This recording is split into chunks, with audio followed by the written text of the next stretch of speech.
Cuando tratamos de pagar la bondad a Dios, ¿es ofensivo? Dios ama al dador alegre porque Él es un dador alegre. Cuando Él te da la gracia, te la da con alegría. Y si nosotros somos malos y nos gozamos regalando, ¿cuánto más se alegra Dios?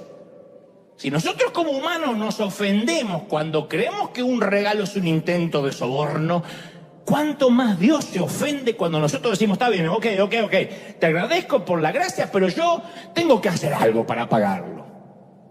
Ahí es cuando Dios nos ofrece la gracia, el perdón, y el enemigo nos susurra, no prediques un evangelio tan fácil. Esta semana no solo el enemigo, muchos me llamaron para decirme lo mismo. Claro, porque es más fácil siempre manipular el evangelio complicado, ¿no? Ser santo requiere un régimen religioso que implica venir a la iglesia todas las semanas, no faltar ninguna actividad, seguir todas las reglas.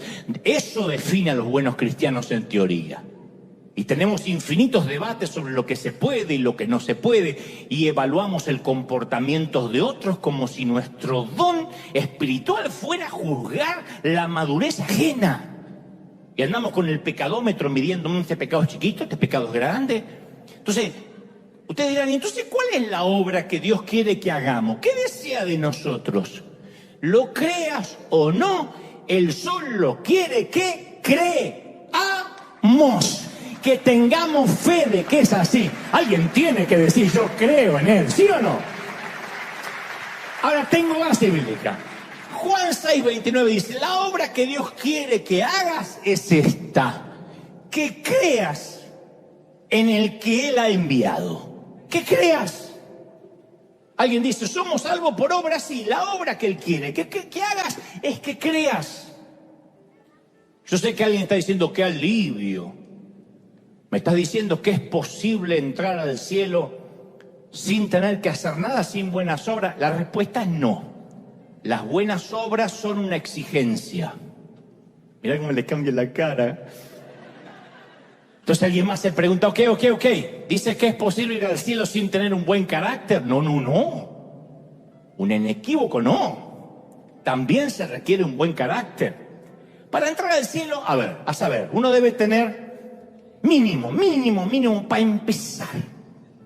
Buenas obras, buen carácter, pero, Houston, tenemos un problema. Todos carecemos de ambas cosas. Básicamente, nos creemos buenas personas, nos creemos decentes, pero eso no alcanza para ir al cielo. La Biblia no dice que los decentes verán a Dios. La Biblia dice sin santidad. ¿Se acuerdan? Sin santidad nadie puede ver al Señor. Hebreos 12:14. Entonces no alcanza a ser decente. Sin santidad, Él quiere santidad para ver al Señor. Entonces uno puede pagar los impuestos, venir a la iglesia, leer la Biblia, nunca ver los Simpsons, besar a la suegra. Pero sin Cristo no somos santos. Nada de lo que hagamos califica como santidad. Por eso a mí a veces me asombra decir, esta iglesia o nosotros vivimos en santidad. Las Escrituras describen cualquier intento de autosalvación o legalismo en términos repulsivos. Isaías 64:6 dice que nuestras justicias son como trapos de inmundicia, refiriéndose a las toallas higiénicas femeninas. Pablo en Filipenses 3:8 dice, equipara nuestras credenciales religiosas con estiércol. Él dice, todo lo que tengo es basura, estiércol. Entonces, ¿cómo hacemos para entrar al cielo? Porque me miran medio desesperado a esta altura. Solamente creyendo, aceptando la obra ya hecha de Jesús en la cruz. ¿Qué tengo que hacer? Aceptar de que Jesús murió por ti porque Dios te amaba antes, de tal manera te amó que envió a su Hijo. ¿Alguien tiene que celebrar más que eso, sí o no? Luego dice, el que crea y sea bautizado será salvo, mas el que no crea será condenado. Marcos 16:16. Claro, es creer el asunto.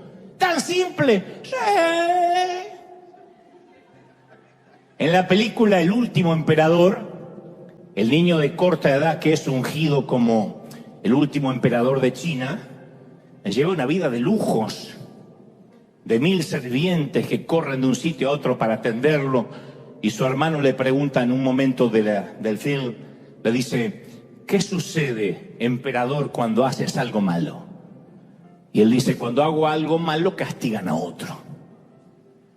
Y para demostrar al niño emperador su teoría, rompe un jarrón y entonces de inmediato golpean a uno de sus sirvientes.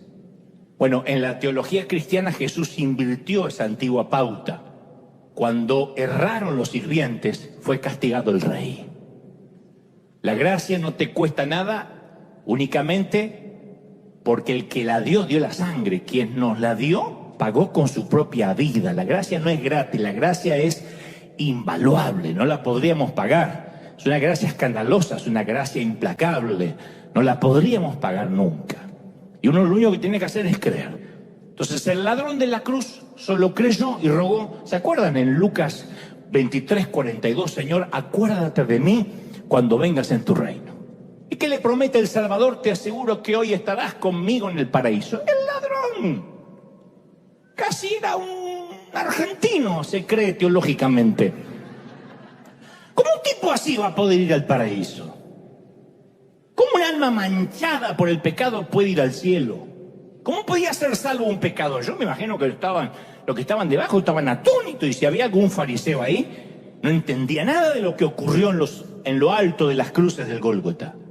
Pero sucedió que los pecados del ladrón salieron de él y fueron a Jesús.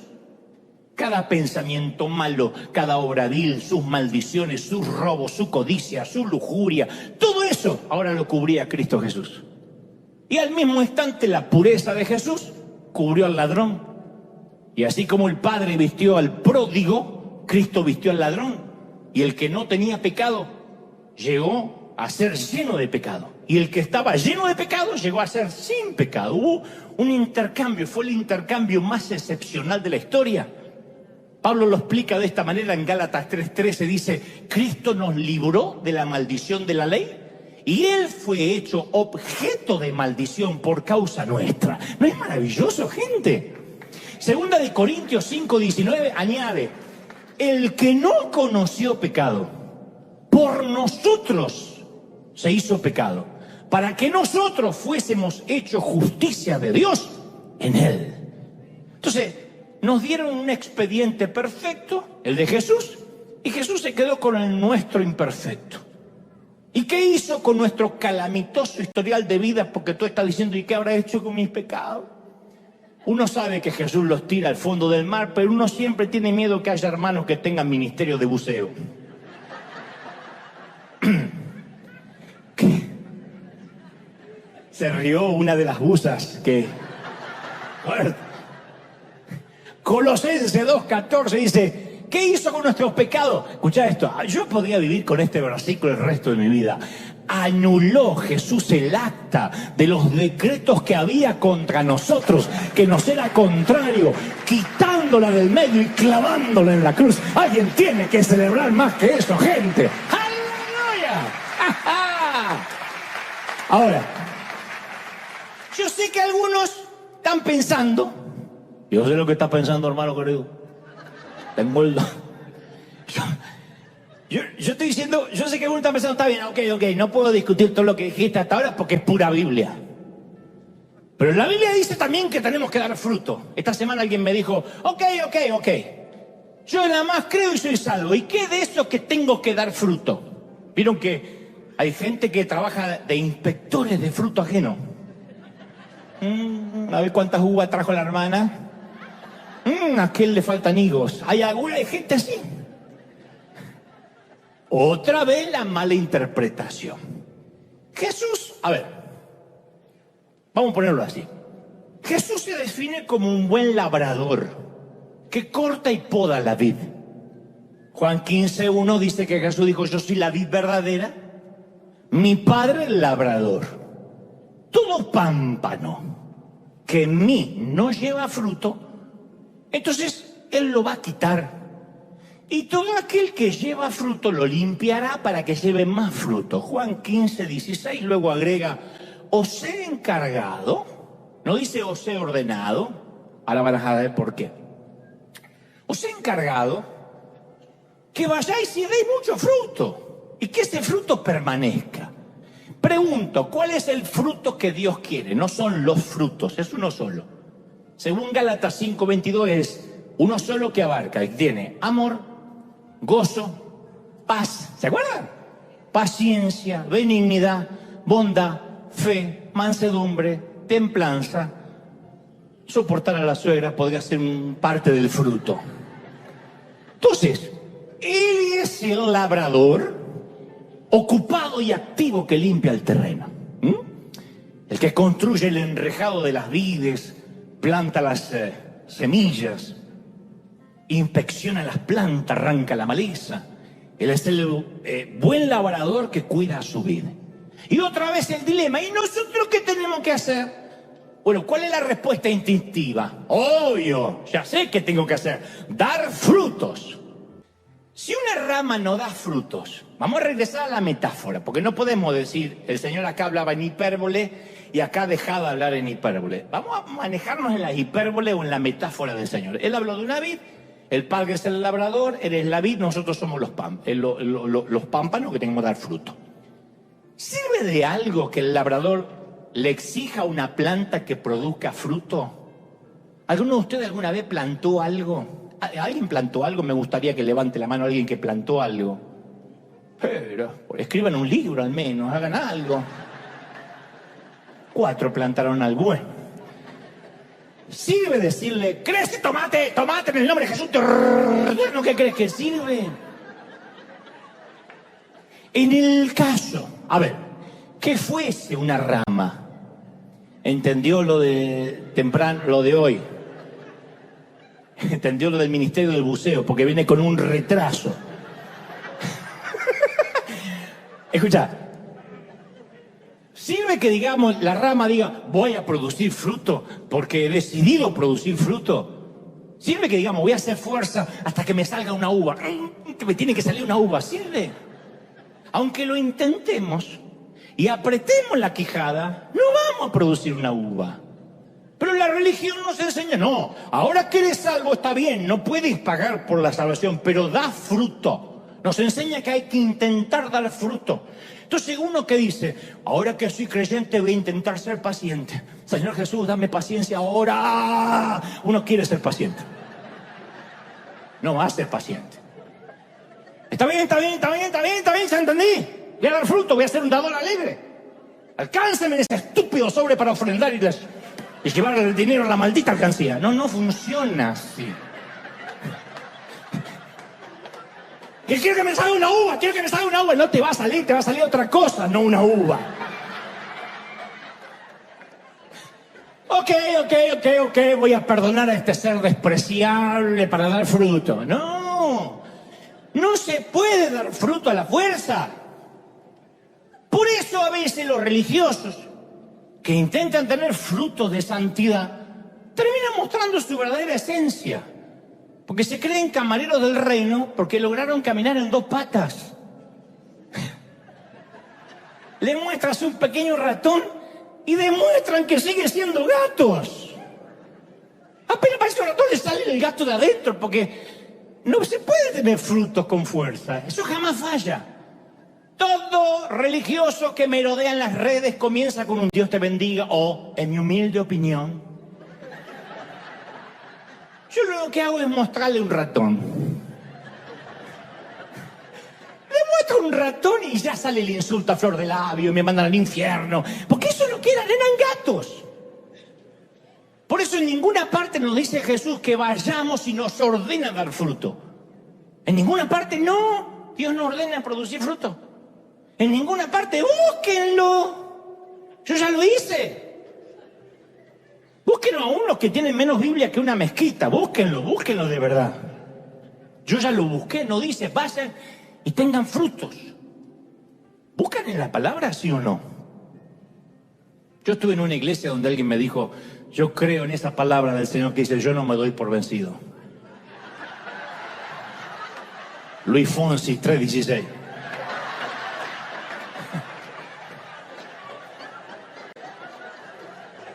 La gente repite, ni sabe lo que está en la Biblia, no sabe ni siquiera lo que no está.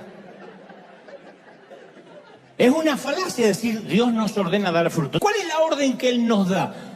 Vamos a leerlo juntos, Juan 15. Permaneced en mí y yo en ustedes. Como el pámpano no puede dar fruto por sí mismo, por mucho que haga fuerza, si no permanece en la vid, así tampoco vosotros podéis dar fruto si no permanecéis en mí. Yo soy la vid, vosotros los pámpanos. El que permanece en mí lleva fruto. Alguien tiene que decir amén. Separado de mí, ni con doctrina ni con esfuerzo puedes producir una mísera uva. El que en mí no permanece será echado fuera como pámpano y se secará. Y lo recogerán, lo echarán en el fuego, arderá. Si permanecéis en mí, mis palabras permanecen en vosotros. Pedid todo lo que queréis y será hecho.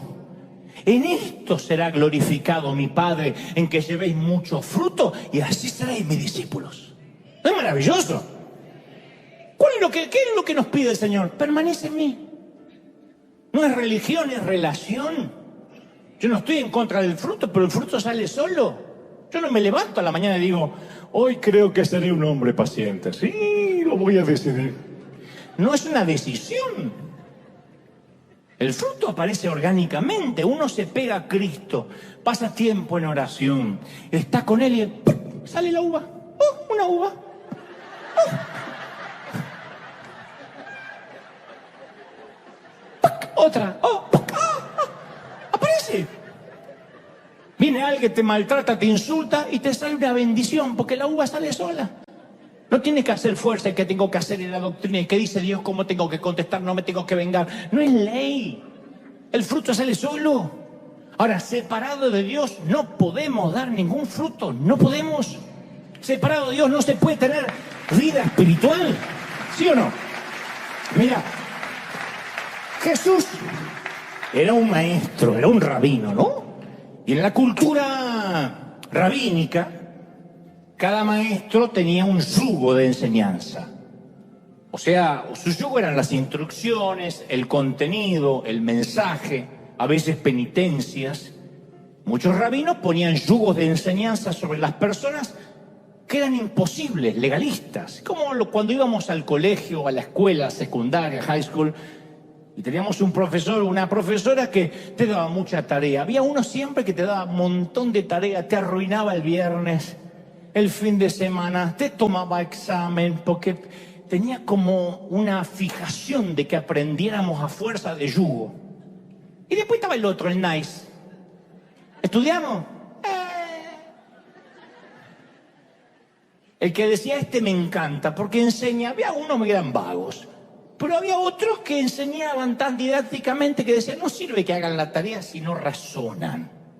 Que entendían que la educación no era meter información, sino sacar lo que hay adentro. Bueno, estos tipos tenían yugos que apartaban a las personas de Dios en lugar de atraerlas. Oprimían, agotaban a las personas. Y Jesús un día a la multitud en Marcos 11:28 dice, vengan a mí todos los que están cansados y agobiados. ¿Quién de nosotros no iríamos? Y dice, y yo les voy a dar descanso. Carguen mi yugo y aprendan de mí, que soy apacible, que soy humilde de corazón. Y van a encontrar descanso para el alma. Yo pregunto, ¿hay alguien que tiene el alma cansada? Había una canción que decía, alma cansada, no desesperes, espera en Dios. Algún día voy a sacar un disco para que los fanáticos tengan. Y agrega, porque mi yugo es suave, mi carga es liviana. Esto es exasperante para un religioso. No. ¿Cómo que es tan fácil el evangelio? Sí, mi yugo es fácil, mi carga es liviana. Entonces la enseñanza de Jesús estaba en las antípodas. Era la antítesis de los rabinos religiosos de la época. Porque no ofrecía una serie de reglamentos, de rituales. Él ofrecía gracia implacable. Les ofrecía estar conectados a la vid. Conéctense conmigo y ya está. ¿Y qué más? Y ya está. ¿Y la trampa no hay? A veces el activismo, el querer hacer, es un gran disfraz para la falta de vida. Claro que sí. Las iglesias pueden llegar a ser, lo dijo el Señor, ataúdes elegantes. Una iglesia llena de actividades a veces es el mejor escondite para los muertos. Y tener relación con Cristo, no, pero estoy de lunes a viernes tocando la música. Y conoces al Señor, estás conectado a la vid, y no, hace mucho que no siento nada, pero no sabés cómo sirvo, yo soy el que recibe a la gente en la puerta. ¿De verdad? Mucha actividad no produce cambio de vida. Da la impresión de que suceden cosas, de que hubiera vida. Pero el Señor dice, no, nada de eso sirve. Tienes que creer y permanecer conectado a mí todo el tiempo. No 2 horas a la semana, todo el tiempo. ¿Eso significa que nunca más vamos a volver a perseguir ratones? ¿Que la vieja naturaleza nunca va a asomar su horrible cabeza? ¿Significa que siempre vamos a estar en condiciones de resistir la tentación? Para contestarte esta pregunta hay que regresar a la nursery, hay que regresar a la sala de partos. Vamos a mirar al bebé recién nacido. ¿Qué hace un bebé recién nacido? Aparte de hacer número 2, número 1 y llorar. ¿Puede caminar? ¿Puede alimentarse solo? ¿Puede cantar? ¿Puede leer? ¿Puede hablar? No, algún día va a poder, ahora no. Demora a crecer. Los padres, porque es chiquitito y no puede hacer nada, están avergonzados del bebé. La mamá está desconcertada porque el bebé no puede leer, porque no puede caminar, porque el recién nacido no puede pronunciar un discurso. Por supuesto que no. Los padres no se avergüenzan, sienten orgullo, saben que el crecimiento va a venir con el tiempo. Y Dios sabe exactamente lo mismo. Cuando creemos y somos salvos, el crecimiento viene con el tiempo. Segunda de Pedro 3:9 afirma, no es que el Señor se retrase en cumplir su promesa como algunos suponen. Lo que hace es tener paciencia con vosotros, pues no quiere que nadie muera, sino que todos se conviertan a Dios. Tiene una paciencia. Podemos cambiar de traje, usar corbata, alargarnos la falda. Bueno, alargarse, yo no me voy a alargar la falda porque sería preocupante. Podemos cambiar nuestros hábitos, podemos usar un vocabulario cristiano, incrementar nuestro nivel de lectura e incluso cambiar nuestras actitudes. Pero según la Biblia hay una cosa que no podemos cambiar, nuestro estado pecaminoso. Ahora, la sociedad siempre está de acuerdo con el primer hijo del rey. Nos dicen que si cambiamos el exterior, el interior va a cambiar de manera orgánica, inherente, ¿no? Darle la educación, la preparación, los hábitos correctos, adecuada disciplina y esa persona va a cambiar. Eso nos dicen. Y caramba que lo vivimos intentando. Nos compramos ropa de marca, buscamos grupos, grados académicos, premios, hazañas. Se lo decimos a nuestros hijos, tienes que hacer algo importante con tu vida. Se lo decimos a los miembros de la congregación, vengan a la iglesia para tener una buena vida o una vida exitosa. Pero quitemos la capa externa, saquemos las costumbres, removamos el maquillaje y debajo va a aparecer nuestra verdadera naturaleza. Un corazón egoísta, orgulloso, pecador. Que alguien libere los ratones y verás lo que hacemos.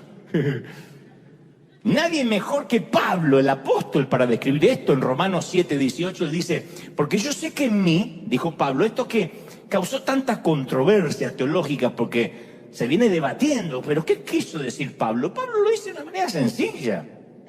Pablo dice, es decir, en mi naturaleza de hombre pecador no hay nada bueno, dice él. Porque aunque tengo el deseo, las ganas de hacer las cosas bien, no soy capaz de hacerlo. No hago el bien que quiero hacer, dice Pablo, sino el mal que no quiero hacer. Ahora bien, si hago lo que yo no quiero hacer, ya no soy yo quien lo hace, sino el pecado que está en mí, el pecado que está dentro mío. Me doy cuenta, esta es una de las confesiones más brutalmente honestas que aparecen en las Escrituras. El apóstol dice, me doy cuenta que, aun queriendo hacer el bien, solo encuentro el mal a mi alcance. En mi interior me agrada hacer la voluntad de Dios, pero dentro mío es como que hay otra ley que se opone hasta a mi capacidad de razonar. Es la ley del pecado que está en mí y que me tiene preso. Esto no lo dice un loquito, un recién convertido, lo dice el apóstol Pablo, un prócer. Luego culmina y dice, desdichado de mí, ¿quién me va a librar del poder de la muerte que está dentro de mi cuerpo? Esto explica, o esto aparece en las Escrituras para demostrarnos que no importa lo que hagamos, con cuánto empeño lo intentemos, siempre seguimos pecando de alguna u otra forma contra Dios. Pónganos ropa, enséñenos a caminar en nuestras patas traseras, llévenos ante la misma presencia del Rey, pero dejen que unos pocos ratones se crucen en nuestro camino y ¡pum! El verdadero yo sale a la superficie. Y yo sé que me están mirando como diciendo, este mensaje no es para mí, ya sabía que no era el día, esto los del otro servicio. ¿Pero qué hacemos? Mentimos, exageramos, codiciamos, celamos, demandamos, chismeamos. Menos mal que acá no hay de eso, pero chismeamos. Nos desahogamos en familia, murmuramos, envidiamos, insultamos. Y el animal que tenemos dentro toma control de nosotros. Entonces, cambiar la ropa no transforma al hombre y a la mujer. La doctrina externa nunca puede alterar lo interno. Nuevos hábitos no hacen nueva al alma. Entonces, si alguien quiere cambiar de verdad, el Señor dijo, tiene que nacer de nuevo. Y ahí vamos. Este es el punto, chato, diría el apóstol Cantinflas. Esta frase de nacer de nuevo la usó Jesús cuando hablaba con un tal Nicodemo. Nicodemo era un tipo decente. Fariseo, gobernante religioso, miembro del Sanedrín, tomaba las decisiones más importantes de Jerusalén. Y él también pensaba lo que la mayoría de las iglesias piensa hoy, que si uno cambia lo externo, inherentemente cambia lo de adentro, como que orgánicamente cambia lo de adentro. Y Nicodemo, como Pablo, también quería hacer lo bueno, no era un mal tipo. Él creía que una buena doctrina haría de un gato un camarero. Pero Jesús le dice en Juan 3:3, dice, te aseguro que el que no nace de nuevo no puede ver el reino de Dios. Directamente no lo va a ver si no nace de nuevo. Y Nicodemo no pregunta, ¿y por qué? Sino que pregunta, ¿y cómo? ¿Cómo uno nace de nuevo? Y aquí el gran secreto que incomoda la teología de muchos, inclusive me la incomodó a mí durante mucho tiempo. Cuando nacimos por primera vez, vuelvo a preguntar lo que pregunté creo que el domingo pasado. ¿Qué hicimos para nacer? ¿Cuán activo estuvimos en el proceso? Obviamente no tenemos recuerdos, pero ¿alguno de nosotros su mamá le contó que empujó para salir? Que alguno de ustedes dijo, bueno, me parece que ya tendría que ir saliendo, permiso, y se fue abriendo paso. ¿Alguno recuerda pedirle al médico que midiera las contracciones y nos informara dentro de la placenta cómo iba el avance dentro del vientre? Ninguno, estuvimos pasivos, como dije, aprovechamos el viaje. Nos empujaron, no nacimos por lo que hicimos. Alguien afuera hizo todo el trabajo, ¿sí o no? Alguien fuera de nosotros sintió todo el dolor. Nuestra mamá fue quien empujó, quien luchó, y nuestro nacimiento se debió al esfuerzo de otra persona. Lo mismo en cuanto a nuestro nacimiento espiritual. Nacemos a través del dolor de Cristo. No es por nuestro esfuerzo. Voy a nacer de nuevo. No funciona así. Eso para otra cosa, no para nacer de nuevo. Nacemos por el esfuerzo del Señor, ¿no? No es por nuestra sangre, sino por la suya que fue derramada, es que nosotros nacemos. Hasta ahí se entiende. Entonces,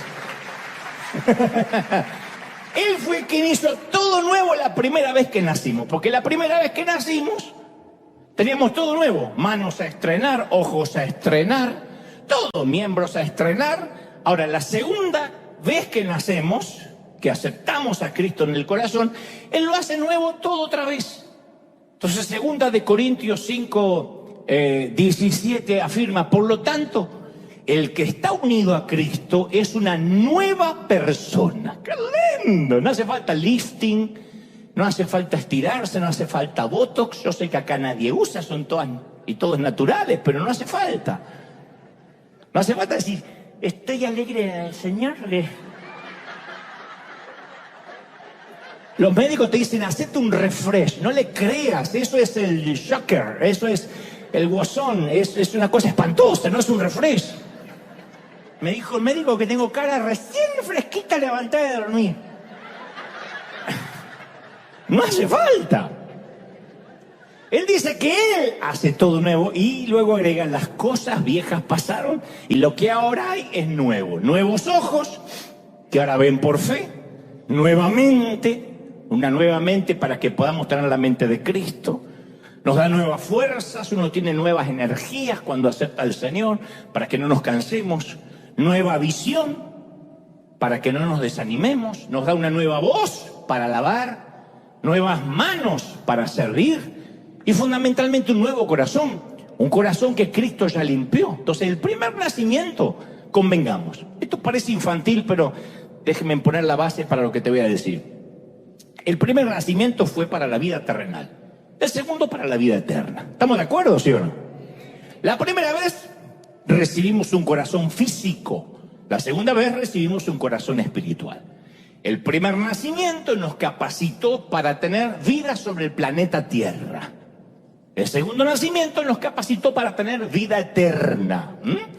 Y para que no queden dudas de cómo nacer de nuevo, a Nicodemo, el Señor le da un ejemplo. Dice, le hace recordar cuando Moisés levantó la serpiente en el desierto. En Juan 3:14 está la historia, dice, así como Moisés levantó la serpiente en el desierto, le dice Jesús a Nicodemo, ¿no? Así también el Hijo del Hombre tiene que ser levantado. Te dicen, ¿y por qué habla de serpiente? ¿De qué habla? Bueno, para hacerte la historia corta, cuando el pueblo de Israel, que salía de la esclavitud de Egipto rumbo a la tierra prometida, fue picado por muchas serpientes que llegaron al desierto donde ellos estaban acampando a causa de su desobediencia, Dios le dice a Moisés que hiciera una serpiente de bronce, la pusiera en un palo y le dijera a las personas mordidas que la miraran y serían sanadas.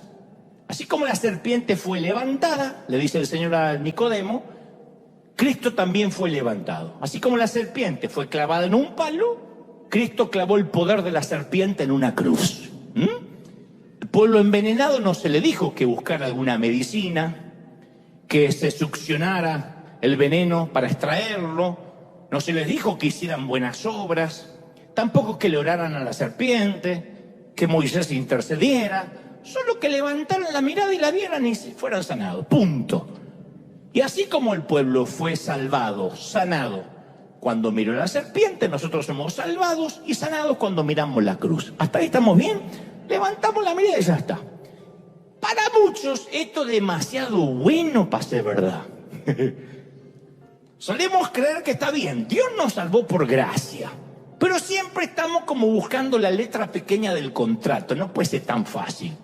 Mi mamá solía decir, cuando la ofrenda es grande, hasta el santo desconfía. ¿No? Cuando una ofrenda llega grande, la Virgen o el santo dice, ¿qué pasó, hermano? ¿Eres narco o qué? Es así. Porque nosotros nos acostumbramos a que detrás de cada gran oferta siempre se esconde una trampa. Y es así. Detrás de cada oferta humana siempre hay una trampa. Nadie te regala nada. Hay gente que dice, pero en internet hay muchas cosas gratis. Si es gratis en internet es porque tú eres el producto. Pero no es nada gratis. El banco, después de todo, nos presta dinero si podemos demostrar que no lo necesitamos. Si uno va al banco y demuestra que no necesita dinero, te prestan dinero. Entonces tenemos que tener suficiente dinero para respaldar el préstamo. Entonces, ¿para qué cuerno necesitamos un préstamo? Tráigame pruebas de que usted tiene mucho dinero para que le podamos prestar. Entonces, ¿para qué voy a pedir un préstamo? Vengo acá porque estoy muerto de hambre, no porque soy Elon Musk. La compañía de seguros nos asegura el auto. Esto a mí me sorprendió. Me cuesta encontrar compañías de seguro para mí, que soy un gran y excelente conductor. Me dicen, no, es que no lo queremos asegurar, Gaby, porque solo aseguramos conductores confiables que en realidad no necesitan un seguro. Digo, ¿cómo que no? Yo soy el que pone el pan en la mesa en los agentes de seguro. Y me dicen, no, usted tiene que demostrar que nunca ha chocado, que es un conductor confiable, entonces lo vamos a asegurar. ¿Y para qué cuerno quiero el seguro? Yo quiero un seguro para chocar.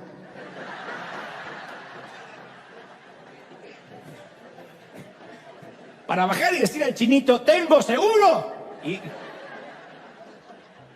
el seguro médico nos da cobertura siempre y cuando demostremos que tenemos buena salud. Si tienes una enfermedad preexistente, no te aseguran. Tienes que demostrar que gozas de buena salud. Pero si estás enfermo y buscas un seguro médico, no. Tienes que pagar un seguro para no usarlo. De la misma forma desconfiamos de Dios. Y entonces cuando desconfiamos de Dios, le robamos a Dios. Te voy a explicar cómo le robamos. Esto no tiene que ver con el diezmo ni con la ofrenda. Le robamos de otra manera. Imagina que me das un regalo, un perfume. Con eso sí sencillo me puedes dar cualquiera. Perdón. Armani puede ser también. Me das un perfume. Yo veo tu perfume y saco mi billetera.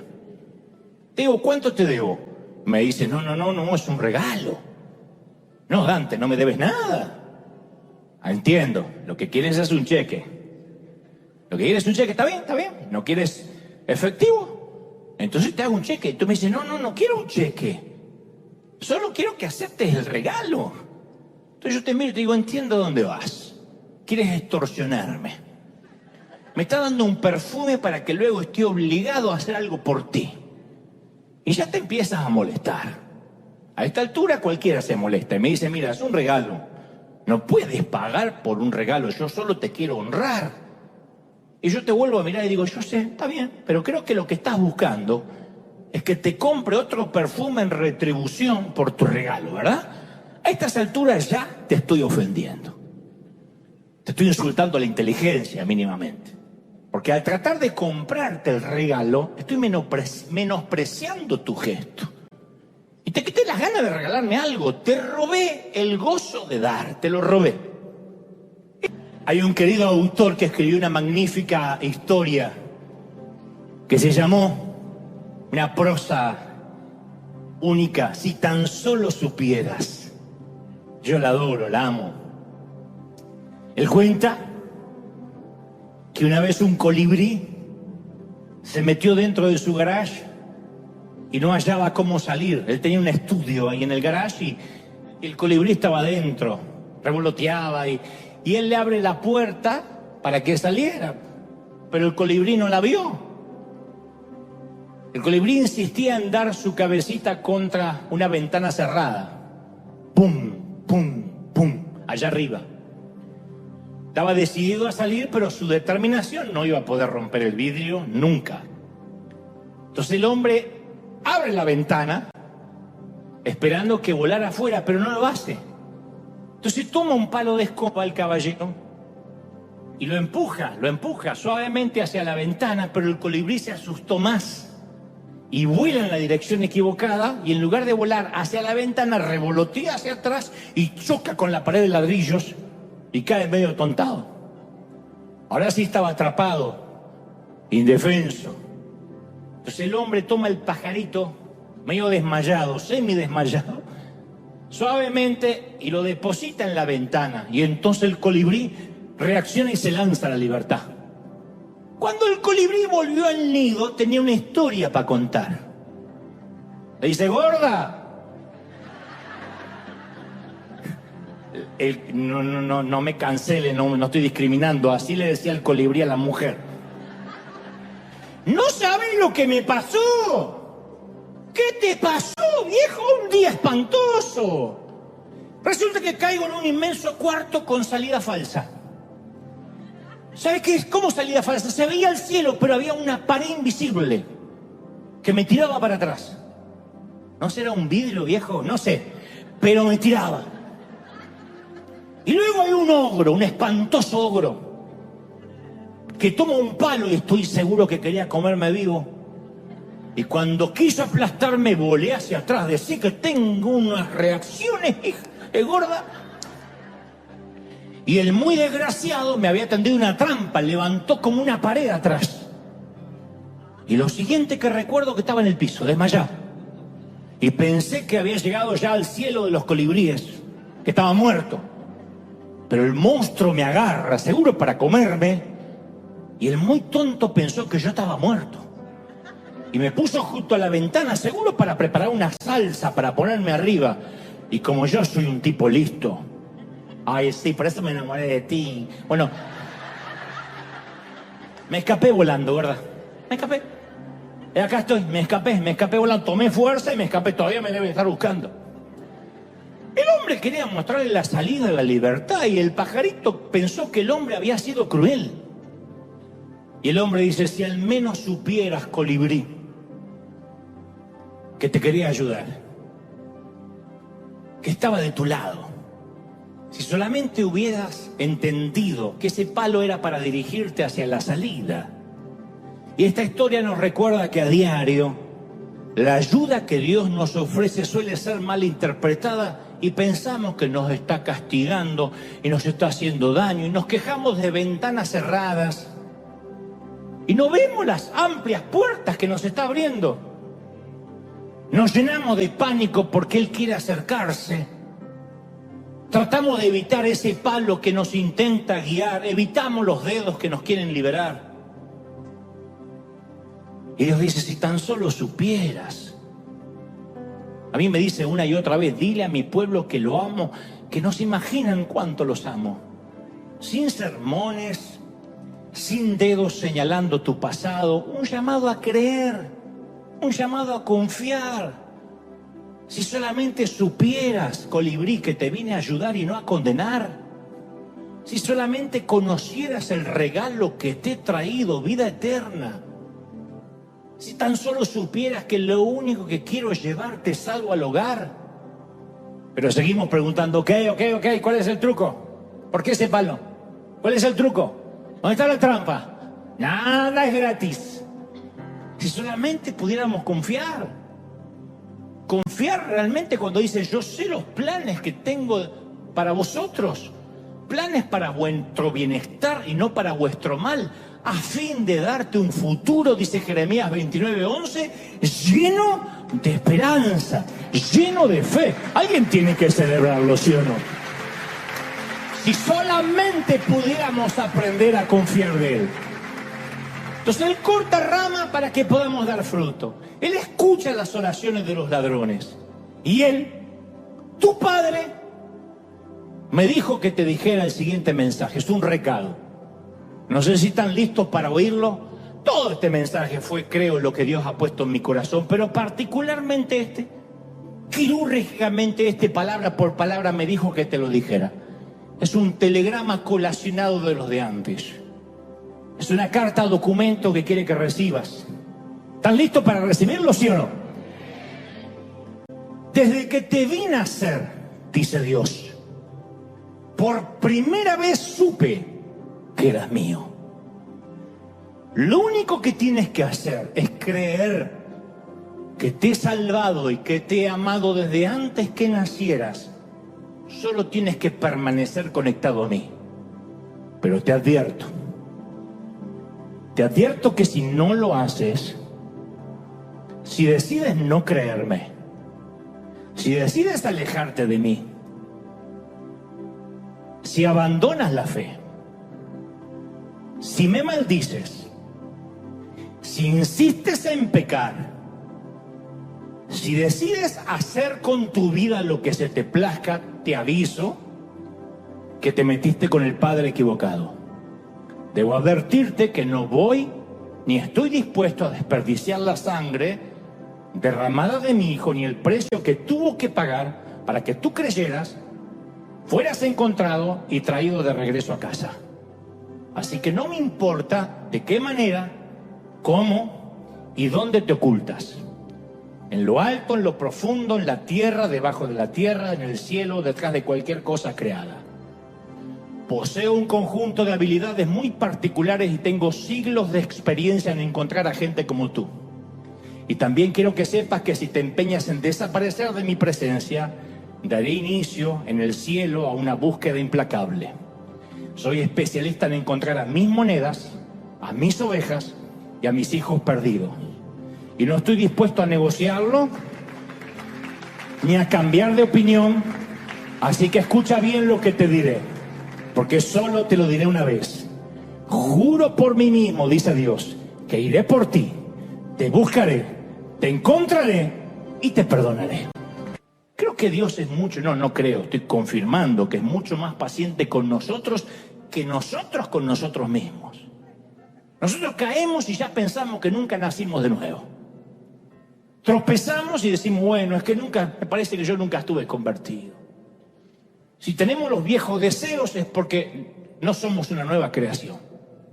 Porque nos enseñaron eso. Fulanito cayó en pecado porque en realidad nunca se convirtió. A mí me decían eso. ¿Y por qué Menganito se vio en semejante escandalete y pasó esto? Y le digo, bueno, dice, porque nunca era convertido, fue un convencido, decía. O pecó porque en realidad nunca se bautizó. ¿Cómo que no? Si yo estuve. No, se bañó. Pero como decía Juan Carlos Ortiz, fundador de esta congregación allá en el año 90, si aún fuera así, grábate esto. Juan Carlos decía, nadie cae de la gracia, todos caemos en la gracia, en una red que nos sostiene, que nos soporta. Alguien tiene que decir amén, ¿sí o no? Es una red. Fulanito cayó, menos mal que está la red de la gracia. La red nos sostiene, no caemos de la gracia, no nos caemos de la red. Nos caemos, en todo caso, de querer hacer un equilibrio de obras, y cuando uno cae, la gracia nos sostiene. Que no es licencia para pecar esto.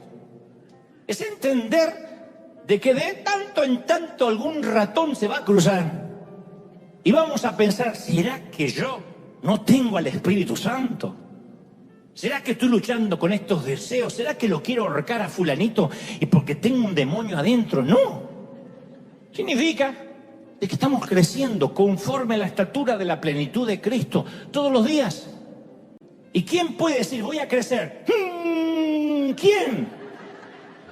¿Cómo crecen los adolescentes?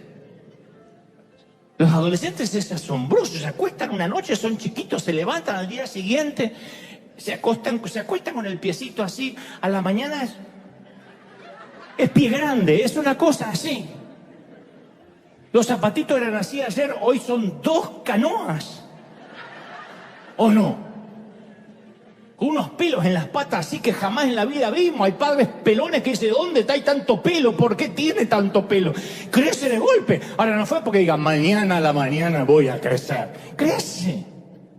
Filipenses 1:6 dice, Dios que comenzó a hacer en ustedes, en vosotros, la buena obra, la irá llevando a buen fin mientras llegue el día en que Cristo regrese. Él no se dio por vencido contigo y todos los días nos va a hacer crecer un poquito, ¿sí o no?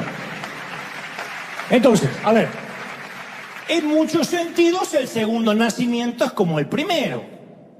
Porque en nuestro nuevo nacimiento Dios provee todo lo que necesitamos. Alguien fuera de nosotros sintió el dolor.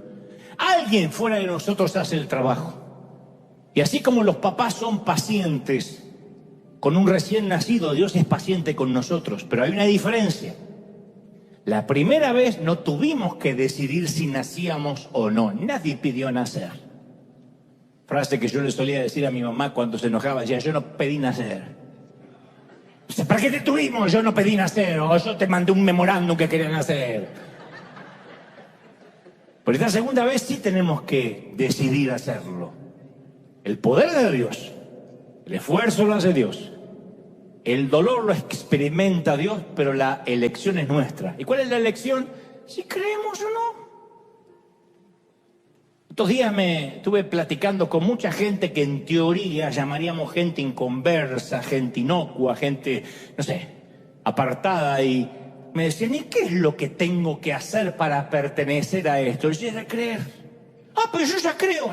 Listo, bienvenido. Los demás son trámites menores. Cuando hay un bautismo te metemos dentro. Cuando haya una Santa Cena te compartimos. Pero todo eso tiene que ver, digo, con sacramentos. Y si no hay tiempo para eso, no te preocupes. De verdad, no piden nada, nada. Solo tienes que creer que Él te amó desde siempre, que Él murió por tu vida. Lloraba el caballero que nunca había creído en nada. Todo lo que sea más allá de creer y permanecer en la vida es un torpe intento de querer pagarle a Dios su gracia. No importa cuánto cuidemos las doctrinas, Dios nos conoce. Y Dios sabe que vemos un par de ratones y sale a luz nuestra verdadera esencia. Hay una vieja historia de cuando el emperador Federico el Grande visitó una prisión de Prusia, que es un estado que existía anteriormente en Europa, en el Báltico, y habló con todos los prisioneros, Federico el Grande, y cada uno afirmó ser inocente, a ver si el rey los liberaba. ¿Y usted por qué está acá? No, una simple víctima del sistema, decía uno. ¿Y usted por qué está acá? Me juzgaron inocente. Todos inocentes, todos. Y había un preso sentado allí en el rincón que no dijo una sola palabra. Y el gobernante le preguntó, ¿y usted a quién culpa de su sentencia? La respuesta fue, Su Majestad, yo soy culpable y merezco con creces mi castigo. Y sorprendido el emperador y el rey llamó a la guardia y ordenó, saquen a este hombre de aquí, libérenlo, antes que corrompa a todos estos inocentes que están aquí dentro.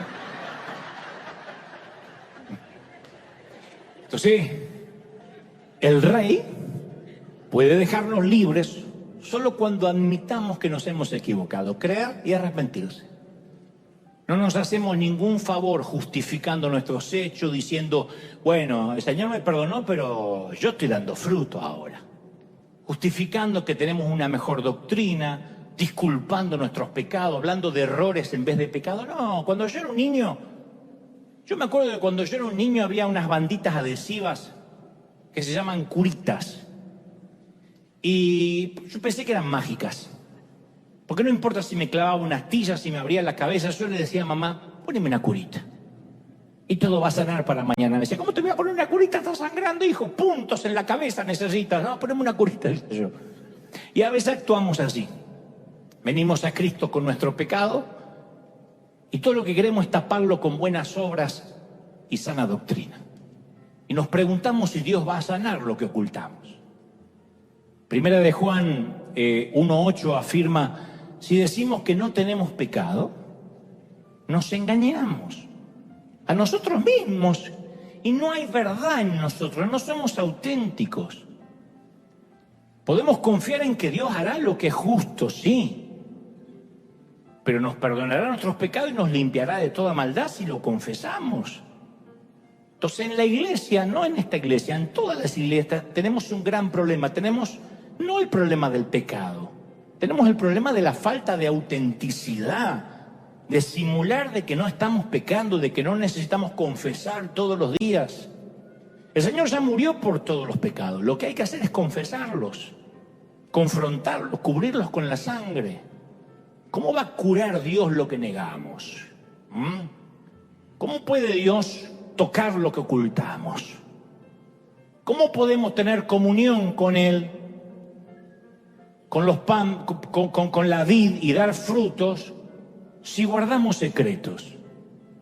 Si no somos brutalmente honestos cuando vamos a orar. Eso es la comunión. Examíname, oh Dios, decía David. Escudriña mi corazón. Aún mira los pecados que me son ocultos. En otras palabras, capaz que hasta estoy pecando con ciertas cosas y no me doy cuenta. Hasta de eso me podrías ayudar a liberarme. Caramba, eso es un corazón conforme al de Dios. Porque moralmente David deja mucho que desear, el rey David. Timador, estafador, asesino, autor intelectual de un crimen al menos, adúltero, fornicario. No sé por qué Dios diría, este es un hombre conforme a mi corazón. Porque vivía conectado, aun cuando pecaba. Decía, ay Señor, no quites de mí tu presencia. Vivía en comunión. No tenía una moral más alta que el resto. Sus soldados tenían más moral. El soldadito al que mandó matar tenía más dignidad y moral que él. ¿Pero qué le faltaba posiblemente al soldadito? El que David estaba conectado con Dios. Y apenas un profeta lo confronta, se quiebra. Eso es el fruto verdadero, no intentarlo con fuerza. ¿Cómo Dios va a concedernos el perdón cuando no admitimos nuestra culpabilidad? ¿Cómo Dios puede darnos gracia si queremos pagarla? La iglesia tiene un problema con la gracia, la queremos pagar. Y a mí me escriben y me dicen, déjale predicar un evangelio barato. No, hombre, el evangelio barato lo predican ustedes diciéndole a la gente que lo tiene que pagar. Cuando yo lo recibo de gracia, me conecto con Él, empiezo a vivir en santidad de manera orgánica, no con esfuerzo. ¿Me explico, sí o no? ¿Qué hay que hacer? Creer y arrepentirnos, no agregarle más. Creer y arrepentirse. Dios ya pagó por todos los pecados. Digan conmigo todo. A mí no me gusta hacer repetir, pero está maravilloso el todos. ¿Qué hay que hacer? Confesarlos. Señor, sí, soy un adúltero. Sí, Señor, soy un lujurioso. Soy una chismosa. Me encanta estar en las filas hablando de todo el mundo. No acá en la fila del mercado, quién sabe dónde.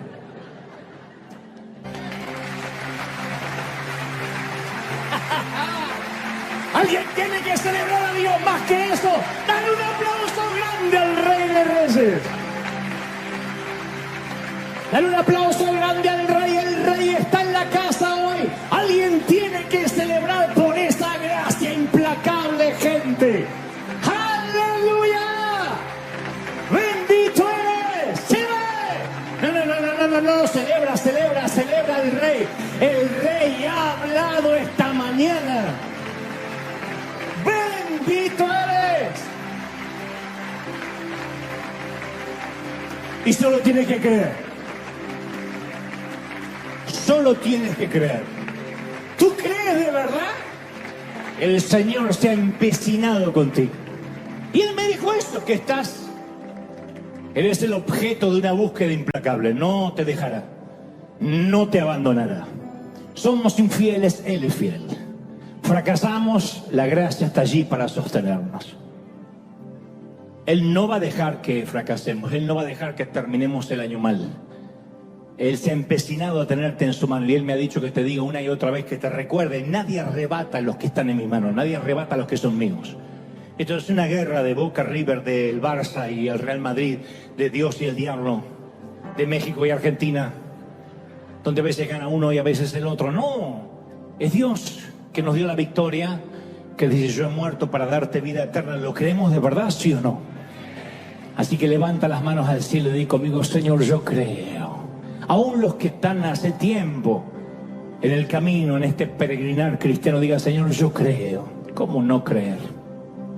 ¡Uy! Impresionante, yo creo, Dios. Todos. Yo creo, Señor, yo creo. Yo creo, Señor. Aleluya. Recibe este regalo. Recíbelo, mi hijo. Recíbelo, hija.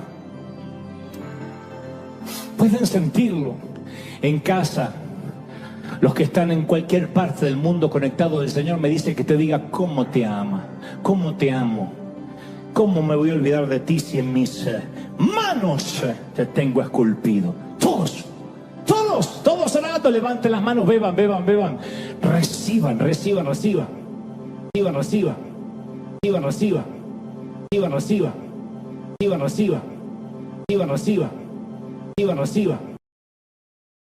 Resentimiento es el enojo que se mantiene y se multiplica con el tiempo. Enojarnos podemos enojar todos. La ira no deja de ser un sentimiento noble. De otro modo, las Escrituras no dirían: airaos, pero no pequéis, que la ira no te lleve a pecar. Pero el enojo, vaya que es noble, porque el enojo, como la risa, como la alegría, como la felicidad, como el llanto, permiten catalizar emociones. Uno puede enojarse contra el pecado, puede enojarse con el diablo, puede enojarse contra la corrupción, contra los delitos de lesa humanidad, puede enojarse contra los politiqueros baratos cuando vemos que las cosas se hacen mal, o te puede enojar la desobediencia. El hecho que el Señor también dice: no se ponga el sol sobre tu enojo. O sea que el enojo puede que sea una emoción pasajera. Nos enojamos en el tránsito, nos enojamos en una sala de espera, nos enojamos cuando nos cargan la gasolina incorrecta o cuando la cargamos incorrectamente, nos enojamos cuando no nos alcanza el dinero, nos enojamos cuando la suegra dice que se quedará unos días más. Pero si ese enojo permanece, puede que se multiplique y entonces se transforme en resentimiento. Cuando es un resentimiento no notamos que está, puesto que no es un sentimiento que sale a flote, sino que se oculta debajo de la superficie y es imposible encontrarlo con algún detector, ni de metales, ni de oro, ni mucho menos un detector de pecado. Navega en las profundidades de nuestra vida sin que nos demos cuenta. Entonces uno puede aparentar que está en paz, pero hay una furia de ira que está en el interior, que no se puede notar de manera fácil. Puede que demos la impresión de una figura serena, pero empieza a crecer ese sentimiento horrible, porque ahí está, escondido, reprimido, abriendo sus fauces subterráneas de veneno que tarde o temprano va a infectar al resto de las relaciones. Infecta. Es un efecto colateral. Cuando uno está resentido, todo lo que toca empieza a ensuciarse o a envenenarse. No nos damos cuenta, pero nos volvemos de alguna forma personas tóxicas. La toxina que uno libera cuando uno tiene resentimiento, cuando uno tiene dolor, a lo mejor es inherente a nosotros, ni nos damos cuenta que la estamos liberando. Pero nuestros hijos empiezan a tener el mismo nivel de vida, nuestros amigos empiezan a saber que hablar con nosotros siempre es quedar con un sabor agridulce. Hay gente que al hablar te deja un sabor agridulce. No es una persona que te amarga del todo, pero tampoco que te deja una sensación de bienestar. Son personas que a lo mejor te visitan, se van de la sala de tu casa y te queda una sensación, esa es la palabra, nada describe mejor que lo agridulce. Estás feliz porque tu amigo, tu pariente estuvo allí, pero a la vez te queda una sensación de carga. Puede pasar con tus propios padres, puede pasar con alguno de tus hijos, que viene y te queda una sensación extraña, y no es porque no se te pueden contar los problemas. A mí me pueden contar un montón de problemas, pero cuando esos problemas vienen revestidos de resentimiento, uno puede notar un dolor que deja una toxina en la atmósfera, en el ambiente. Oí por allí una historia que en los tiempos donde la rabia no se podía curar, un hombre fue mordido justamente por un can, por un perro rabioso. Entonces los exámenes confirmaron que el hombre habría contraído rabia y no había cura para la rabia. Entonces le dijo el médico: mire, caballero, lamento decirle que usted ha contraído rabia y que mi sugerencia es que ponga sus cosas en orden lo más rápido posible. El hombre dice: no me puede desahuciar de manera tal. Y el médico dice: lo siento, pero tampoco sería una falacia que le dijera que se va a curar. Así que por favor ponga sus cosas en orden. Y el hombre de manera inmediata pide un bolígrafo y un papel y empieza a escribir frenéticamente. El médico, suponiendo que el paciente necesita su espacio, lo deja. Al rato regresa y dice: me agrada que empezó a escribir porque veo que empezó a trabajar en su testamento. Y el caballero dice, no, es la lista de personas que tengo planeado morder antes de morir.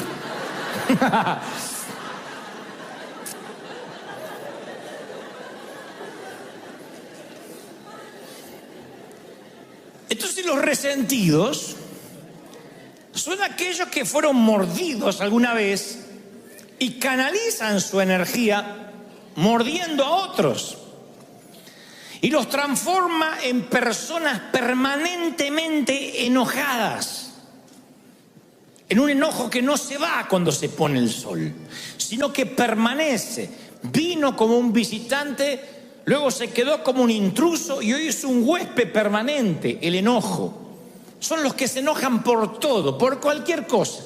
Por el calor, por el frío, por la montaña, por la nieve, por los autos, si hay tránsito, si no hay tránsito, todo.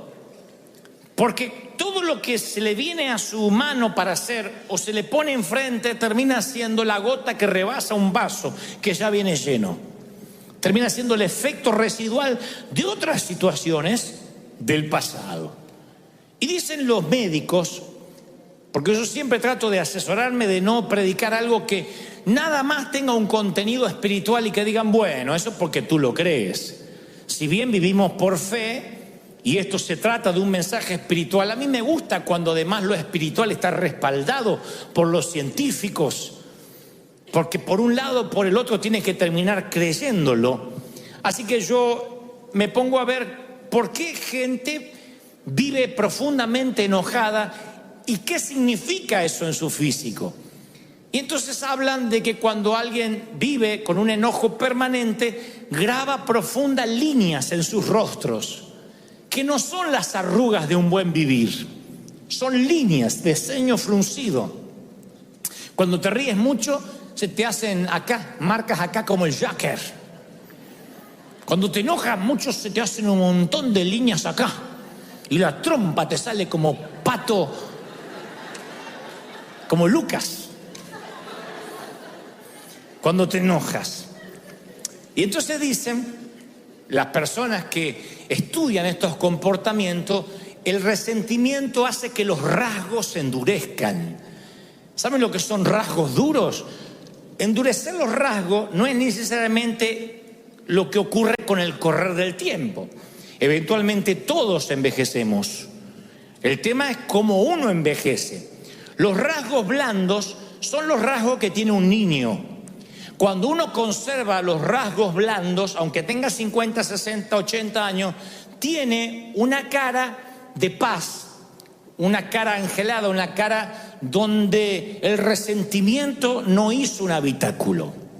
Cuando los rasgos se endurecen, son esas personas que aunque tengan 25 años, tú no sabes por qué. Sí tiene 25, pero aparenta tener 50. Porque sus rasgos se endurecieron, su ceño se frunció. Y eso tiene que ver con la manera en que el cuerpo cataliza el resentimiento, la falta de perdón. Por otra parte, dicen los médicos que la falta de perdón o el resentimiento encorva los hombros, encorva la postura corporal cambia porque uno lleva un peso espiritual. Ellos le dicen un peso anímico, pero es un peso espiritual. De manera que uno se encorva, en vez de estar paradito derecho, uno tiende a encorvarse. Van a ver que la gente resentida cada vez se hace más chiquita. Cuando yo doy estos síntomas, o los muestro, lo primero que se nos viene a la cabeza es ¿quién quiere tener un estilo de vida así? ¿Quién quiere vivir encorvado, con los rasgos duros, con el ceño fruncido? Nadie. ¿Quién elegiría vivir ese estilo de vida? Nadie. Sin embargo, el resentimiento entra a veces sin nuestro consentimiento y después nos acostumbramos a vivir con él. Si vas a buscar en la Biblia la palabra resentimiento, no está, no aparece en las concordancias. Es un término relativamente moderno, acuñado hace 2 siglos atrás. Porque cuando uno está resentido, sin querer, transmite esa atmósfera de resentimiento a los hijos y a los nietos, y si Dios lo permite, a los bisnietos. Los hijos son los mudos testigos que nos ven cómo hablamos con resentimiento, ya no solo de hombres de Dios, cómo hablamos de resentimiento de nuestros padres, de cómo me criaron, la forma que ya no lo contamos como una experiencia didáctica, sino con dolor. Y ellos heredan, recuérdense que más que heredan, son impartidos por esa maldición. Recuerden que la herencia es lo que uno le deja a alguien, pero la impartición es lo que uno deja en alguien. Y esa impartición que le damos a los hijos a diario puede ser bendición o maldición. Cuando estén ante una disyuntiva de la vida, nuestros hijos van a decir: ¿cómo hacía el viejo en mi lugar? ¿Qué hacía mamá ante una situación igual?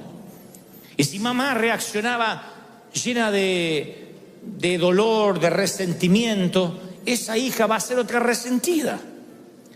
Va a tratar al esposo como vio que la madre trataba a su padre.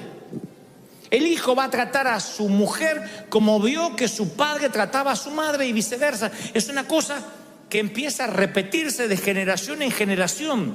Es el poder del entorno. Yo puedo reprender maldiciones generacionales y decir: se corta aquí aquello de que si los padres comieron las uvas agrias, los hijos no heredarán la dentera. Lo creo. Yo no creo que porque tuviste un abuelo borracho o un papá divorciado vas a seguir el patrón generacional, vas a tomar la posta generacional. Yo creo que no. Dios hace todas las cosas nuevas, pero no puedo cambiar el poder del entorno. El entorno es lo que se respira en tu familia, lo que se habla. Si en tu casa, por mucho, no creo que porque tu abuelo era alcohólico vas a ser alcohólico y tus hijos lo van a hacer. Pero si en tu casa cualquier festejo amerita tomarse un tequila, y si estás triste te tomas un tequila, y si estás alegre te tomas un tequila, y para que la Santa Cena no te caiga mal te tomas un tequila, y si pierdes las Chivas te tomas un tequila, y si gana la América te ganas un tequila. Se respira un ambiente de alcohol. Un entorno donde para celebrar o para echar fuera las penas no está Dios, está el alcohol. Yo no puedo ir contra, no hay anacondia que te libere del poder del entorno. El resentimiento es igual. Cuando en las mesas familiares se empieza a hablar de todo mundo, cuando los hijos aprenden que después del servicio la comida es para hablar de todo lo que estuvo mal y qué hizo el ujier y por qué lo hizo el otro y por qué la otra se cortó el pelo y fíjate la que se puso y aquella que está fajada y la cosa que se piensa que y aquella gorda que le creció el trasero. Cuando todo eso lo hablas en la mesa, ese entorno genera críticos, genera gente que detesta la hipocresía, pero también detesta la iglesia. Lo generas. Es lo que David explícitamente hace con Salomón. Véngame. Quiero que vayas y le hagas tener una muerte indigna a Joab, porque yo me quiero ir tranquilo de que me vas a pagar. No me dan la fuerza para continuar con el resentimiento, así que te lo voy a heredar, te lo voy a impartir. Y el resentimiento es una criatura horrible, deformada, distorsiona la realidad. Nos mantiene encadenados al pasado. Junta un montón de ayeres y te perderás un montón de mañanas. ¿Quién quiere estar encadenado al pasado? Y yo soy muy cuidadoso cuando hablo de resentimiento y de perdón, porque estuve mucho de ese lado y escuché a muchos predicadores decir: tienes que perdonar, perdona si tienes el corazón del Señor. Y a veces las historias son tan retorcidas. A veces lo que le ha pasado a la gente es tan doloroso que hasta gritar desde aquí, perdona y se acabó, suena una subestimación a lo que te pasó. Como diciendo: ¿qué importa que te violaron sistemáticamente desde los 9 hasta los 15 años? Con el beneplácito de tu mamá que sabiendo no hacía nada. Bueno, es un detallito.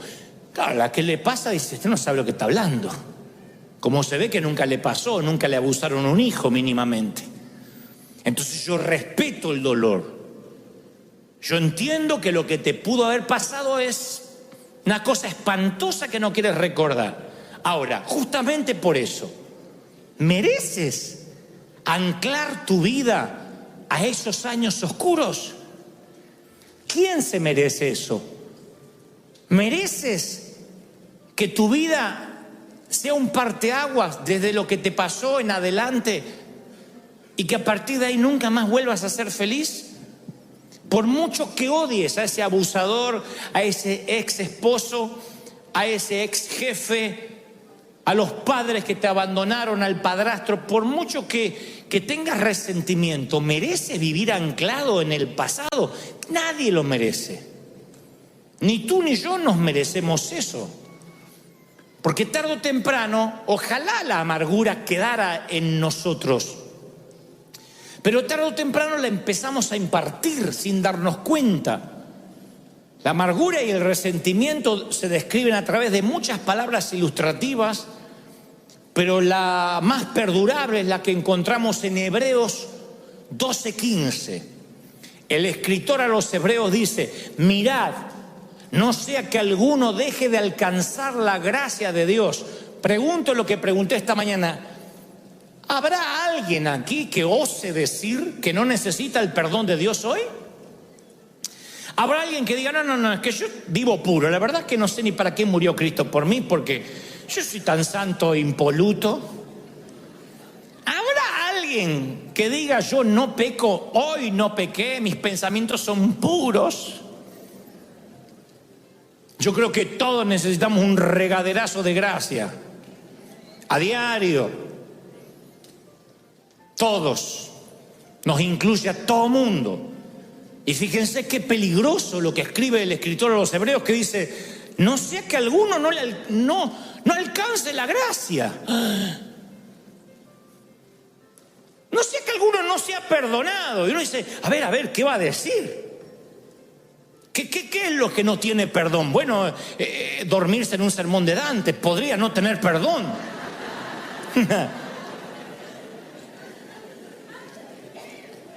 No, dice que brotando alguna raíz de amargura los estorbe y sean muchos contaminados.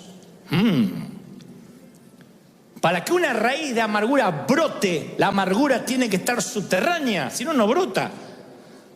Para que algo brote tiene que estar abajo sembrado. Y si dice que la amargura brota, es porque la amargura está debajo. En algún momento la semilla del rencor cayó en esa tierra. Si no, ¿cómo va a brotar rabanitos o tomates? ¿Cómo va a brotar brócoli si nunca sembraste brócoli? Y dice, no sea que les brote una semilla, una raíz de amargura y los estorbe. Imagínate que te pierdes la gracia de Dios porque tú no das gracia. Me hiela la sangre pensar que porque yo no puedo perdonar, Dios tampoco me perdone a mí. Y el Señor, por si a alguien le queda duda, dice, sí, con la misma vara que medís, serás medido. Con la misma vara. Es bíblico. Los que piden justicia para el otro y misericordia para sí. No, si pides justicia para el otro, tú no quieres justicia para ti. No te agradará que Dios te opere y te mire con justicia. Tú no quieres justicia. Yo no quiero justicia. Jamás le diría al Señor, haz justicia conmigo, porque desaparezco. Yo necesito misericordia. Y Dios dice, ok, dala. Lo que siembras cosecha, da gracia, recibes gracia.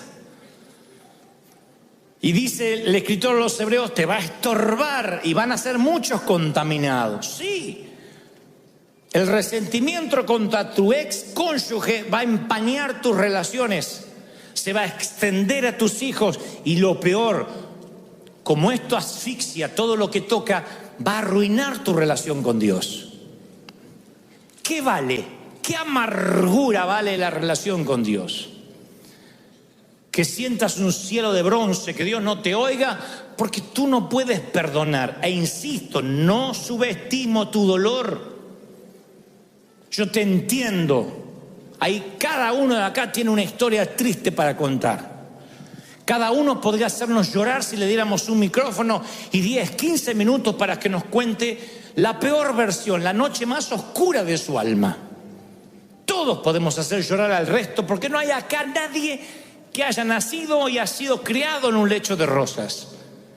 Así que insisto, no subestimo tu dolor. Lo que digo, no merece la pena que tú te pierdas la gracia de Dios por ese rencor. Acuérdense que todos tenemos cierta dosis de energía para cada día. Y esa energía bien administrada, llegas con mucha energía a la cama, al final del día, cansado, exhausto, pero hiciste un montón de cosas. Si estás con resentimiento, yo te aseguro, te levantas a las 7, a las 6, 11 de la mañana, no te da mal cuerpo. A las 11 de la mañana se te parte la cabeza, lo que sueñas es, te arrastras todo el día hasta llegar a la cama. Si lo ves semanalmente, el lunes empiezas con energía, el martes ya no tienes más y no sabes ni cómo llegaste el viernes. ¿Qué te drena esa energía? Los problemas. Problemas tenemos todos. No eres ni el primero ni el último que puede tener un problema matrimonial, problema con los hijos, problema con falta de dinero. Bienvenido a la vida real. El tema es la actitud que tomes ante los problemas. No significa que los ignores, significa de que no se te hagan raíces de amargura. Enójate y deja ir el enojo antes que se ponga el sol. Porque hay un momento que tú tienes la amargura y hay otro momento que la amargura te tiene a ti. Ya no es algo que tienes, es algo que te tiene a ti. Y ese es un costo emocional que tú no puedes pagar. Tú tienes cierto presupuesto emocional que se te asignó, no lo dilapides. Se te da un presupuesto y no está en tu presupuesto ofenderte. Porque es un gasto que te deja en rojo. No gastes en ofenderte. Porque te roba lo mejor que tiene. No está en tu presupuesto emocional el poder ofenderte. Y tú dices, bueno, ¿y cómo hago para extirpar esto? Bueno, yo te voy a dar la solución, por lo menos lo que el Señor me decía ayer cuando me mostraba que los iba a traer y que tenía que darles este mensaje. Número 1, quiero que pienses, porque yo lo he hecho muchas veces, ¿por qué guardamos resentimiento?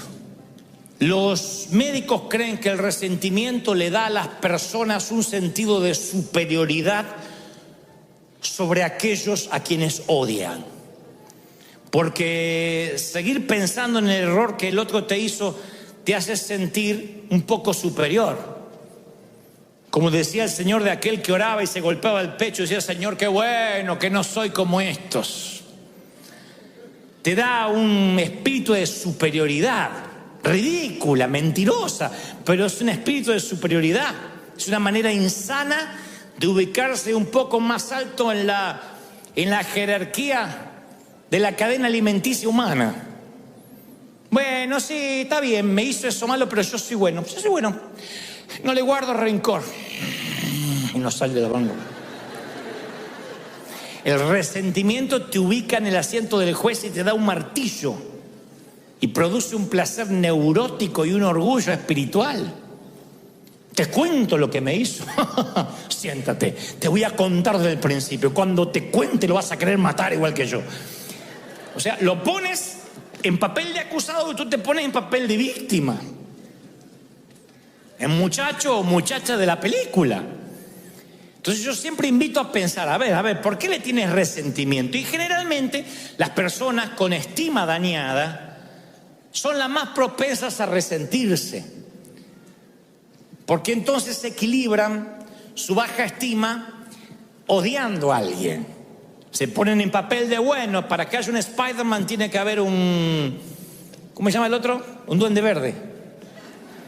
Para que haya un Batman tiene que haber un Joker. Entonces necesitamos un némesis. Necesitamos un enemigo en alguna parte para decir, bueno, yo soy mejor. Yo soy más bueno. Si no pasamos a ser nosotros los villanos, Dios nos libre. Siempre estamos buscando a alguien que sea más odioso que nosotros. Entonces nos ubica en una postura, en una jerarquía superior. Así que yo siempre le invito a las personas con resentimiento, vamos a pensar. Y luego le digo, escríbelo, porque a veces lo he hecho. Uno de los mejores dones que Dios nos ha dado es el talento de operar una lapicera sobre el papel. Entonces yo le digo, a ver, escribe lo que te hizo. Usted dice, no, es que yo sé lo que me hizo, no necesito escribirlo. Pero yo le digo, escríbelo, porque es increíble cuando uno lo escribe, como cuando uno quiere poner esos sentimientos ante la vista, uno se sorprende, no sabe qué poner. Cuando uno los tiene que escribir. Hay familias que están peleadas por años y ya no se acuerdan por qué. Porque los antagonistas, los que se pelearon, están muertos. Resulta que la abuela Ana, la abuela materna, se peleó con los de la otra esquina y las dos familias se odian como los Montesco y los Capuleto de la obra de Shakespeare y no saben por qué. No, es que una vez la abuela le fue a pedir un poco de aceite y el condenado no le prestó y hasta los nietos se odian por un poco de aceite. A veces familias enteras están disasociadas completamente por problemas que viajan, navegan en los canales subterráneos de la sangre, impartidos, y no sabemos por qué. Cuando uno le dice a esos hijos, anótalo en un papel, les parece una ridiculez cuando exterioriza los sentimientos y se da cuenta que no vale en absoluto la energía emocional que están gastando. Cuando uno los escribe son sentimientos vagos, amorfos, que dices, bueno, a ver, es que, porque hay cosas graves, un abuso, una violación, una infidelidad, pero después hay lo que yo llamo sensaciones. Yo decía en el servicio anterior que en esta iglesia los líderes, los pastores, a la hora de aconsejar siempre decimos, no me hables de sensaciones. Yo estoy harto, me crié en una iglesia donde todo era sensaciones. Pedían una entrevista pastoral, es que siento que no me aman. Siento que cuando entro dejan de hablar lo que están hablando, así que siento como que hablan de mí. Entonces uno le dice, bueno, a ver, ¿tienes pruebas? Bueno, no, pruebas como pruebas no, pero siento. A veces viene gente y dice, yo siento que tal matrimonio está mal. Lo siento cuando los veo, lo siento y lo siento. ¿Y qué estuviste en la habitación? ¿Te contaron? No, pero siento. El otro día vi detalles, cosas que siento y me preocupan. Imagínense si la iglesia multitudinaria se manejara por sensaciones.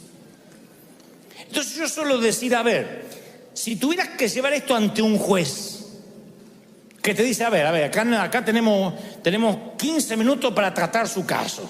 No me venga con sensaciones, véngame con pruebas, con testigos. ¿Qué pasó? Ah, bueno, no, pero yo vi que movía los labios y parecía que dijo mi nombre. Sensaciones. La mayoría de los resentimientos vienen por sensaciones. Por cosas que no tienen asidero.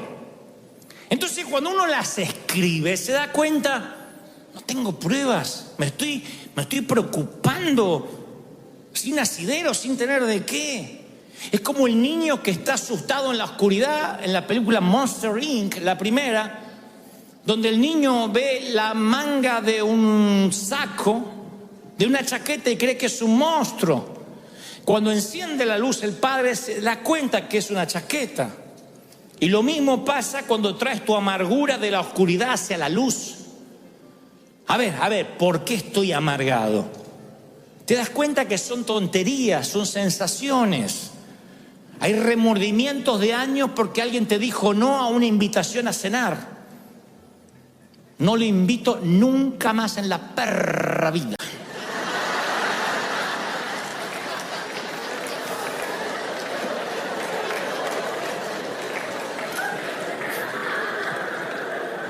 En la perra vida, no a la perra, no, a la perra en la perra vida. No le invito más. ¡Se acabó! Me cerré. Y cuando yo me cierro. Y por ahí el otro no tenía ganas de ir a comer. Y se arman unos problemas, unos resentimientos. Ni les cuento cuando en nuestra iglesia un muchacho se ponía de novio con una muchacha y no llegaban al casamiento. No se casaban, estaban de novios, se dan cuenta que eran incompatibles, que no se llevaban, que les pareció que se gustaban, pero después que no. Gloria a Dios que antes de casarse se dieron cuenta. Pero ya eran dos familias enfrentadas. Con mi niña no van a jugar. Y ya se iba una familia dividida y la otra no. Si van ellos, yo no voy. Si el pastor no los echa, nosotros no nos congregamos más. Esas sensaciones, ridiculeces, que hoy uno en perspectiva dice, ¿de verdad? ¿De verdad? ¿De verdad alguien quiere que su hijo se case con quien no ama o su hija con quien no ama para que no haya problema, para que nos podamos sentar juntos en la misma iglesia? ¿De verdad? ¿Cómo uno entra en esos rieles de necedad por sensaciones? Pues yo digo, escríbelo, a ver, escríbelo, tráelo a la luz. ¿Por qué detestas? ¿Qué te dijo? Hay personas que detestan a hombre de Dios porque vio un videíto de YouTube. No, yo vi el video y... Lo conoces personalmente, te tomaste un café, pesaste su corazón, su espíritu. ¿Quién resiste el análisis de un video si una cámara te siguiera las 24 horas? Y editaran video de lo que dices. Y hay gente que odia con un odio visceral a personas porque vio un videíto y leí un estudio bíblico que hicieron en contra del fulano. Es increíble.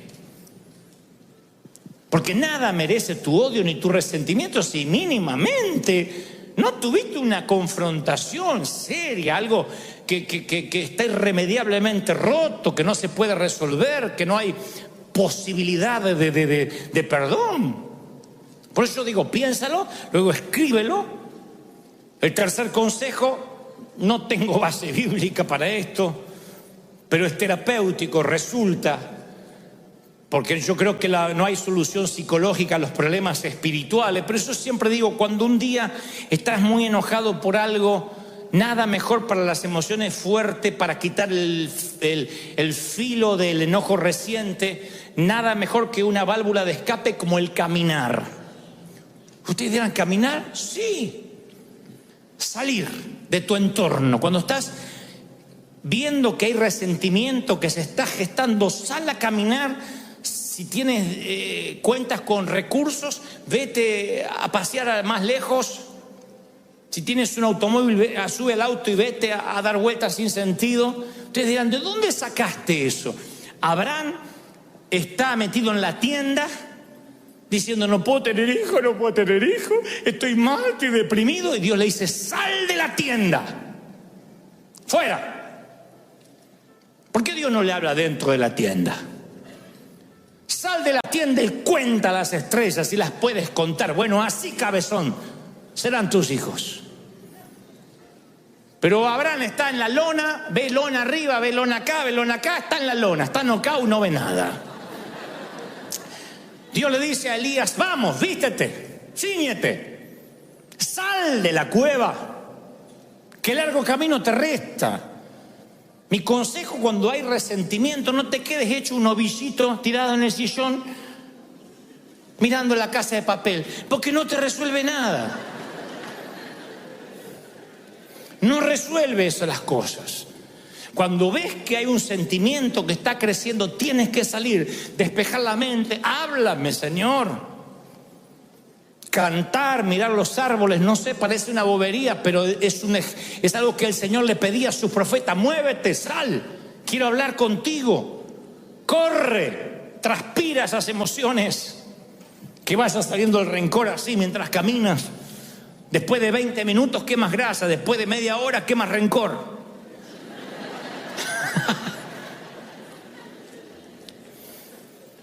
Y luego háblalo. No importa qué tesis hayas escrito, cuántas hojas te llevó a escribir el rencor, el Señor no se duerme, el Señor no se aburre. Ve y háblalo con el Señor. Si estás furioso, si tienes remordimiento, cualquier emoción, tráele a Dios. De igual modo, es imposible escondérselas ante Él. ¿De dónde sacamos esa tontería que hay que higienizarse antes de presentarse ante el Señor? ¿De dónde sacamos la bobería que no me puedo presentar al Señor sin antes pedirle perdón? Ve y dile, así soy. Soy el hijo pródigo y vengo y huelo a marrano, huelo a puerco. Si vienes del chiquero, ¿a qué vas a oler? ¿A perfume francés? Señor, aquí estoy, oliendo a puerco.